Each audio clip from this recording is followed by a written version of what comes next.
नमस्कार मैत्रिणींनो, माझ्या चॅनलमध्ये तुमचे खूप खूप स्वागत आहे। आज बघणार आहोत आपण लहान मुलांना खूप खूप आवडणारी अशी यम्मी आणि टेस्टी रेसिपी, ती म्हणजे मॅगी भेळ। लहान मुलांना सर्वात जास्त मॅगी आवडते। चला तर मग बघूयात आपण कशी करायची मॅगी भेळ, ते एकदम टेस्टी आणि यम्मी। सुरुवातीला मी घेतले आहे त्यासाठी मॅगीचे 2 पॉकेट। ते आपण चांगले मॅगीचा चुरा करून घ्यायचा आपल्याला, कारण आपल्याला मॅगीची भेळ बनवायची, त्यामुळे व्यवस्थित असा बारीक चुरा करून घ्यायचा आहे मॅगीचा। मी इथे 2 पॉकेट घेतले आहे। 2 ते 3 मुलं याच्यामध्ये खाऊ शकतात मॅगी भेळ। अशा प्रकारे बारीक भुगा करून घेतला आहे। आता मी त्या पॅनमध्ये थोडंसं तेल टाकलं आहे, 2 पळी, आणि आपल्याला मॅगीचा चुरा हा आपल्याला क्रिस्पी होण्यासाठी चांगला तेलामध्ये परतून घ्यायचा आहे।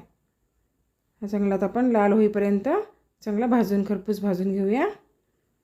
गॅस आपला हा मंद आचेवर ठेवायचा आहे, म्हणजे मग आपल्याला आपली मॅगी ही करपणार नाही, व्यवस्थित अशी परतून निघेल। अशा प्रकारे व्यवस्थित त्याला लालसर रंग येईपर्यंत भाजून घ्यायचे तेलामध्ये। आणि थंड झाल्यानंतर एक 5 मिनिटांनी खाली घेतल्यानंतर त्यामध्ये आता मी एक टोमॅटो चिरून टाकला आहे बारीक।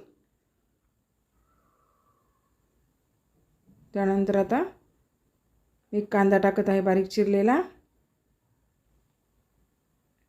टोमॅटो आणि कांद्यानी टेस्ट एकदम भारी बनते आपल्या मॅगी भेळची। कांदा टाकला आहे, थोडीशी कोथिंबीर टाकली आहे बारीक चिरून।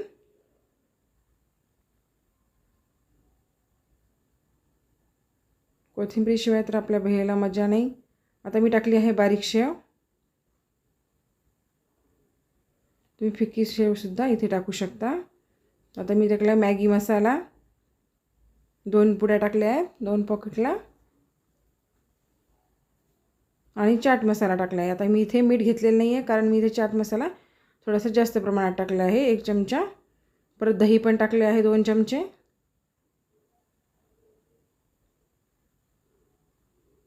दह्यामुळे पण मॅगीला मस्त टेस्ट येते एकदम।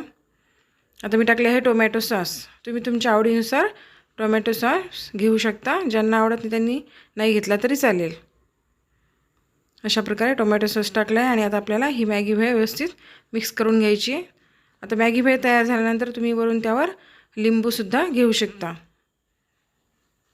लिंबाचा रस टाकल्यानंतर मॅगी एकदम परफेक्ट आणि यम्मी लागते। अशा प्रकारे व्यवस्थित आता सर्व मिश्रण हे मिक्स करून घ्यायचे आहे। तुम्ही त्यामध्ये थोडंसं तिखटसुद्धा टाकू शकता। मी इथं तिखट पण टाकलेलं नाही आहे, कारण लहान मुलांना खाण्यासाठी आपण मॅगी मसालाही पुरेसा असतो। आता आपण ही मॅगी व्यवस्थित झाली आहे। आता आपण ही मॅगी भेळ सर्व करून घेऊया ताटामध्ये। अशी मॅगी भेळ बनली की आपल्या तोंडालाही पाणी सुटते। त्यावर तुम्ही लिंबूसुद्धा घेऊ शकता। अशा प्रकारे मॅगी भेळची रेसिपी आवडली असेल तर लाईक करा, सबस्क्राईब करा। खूप खूप धन्यवाद।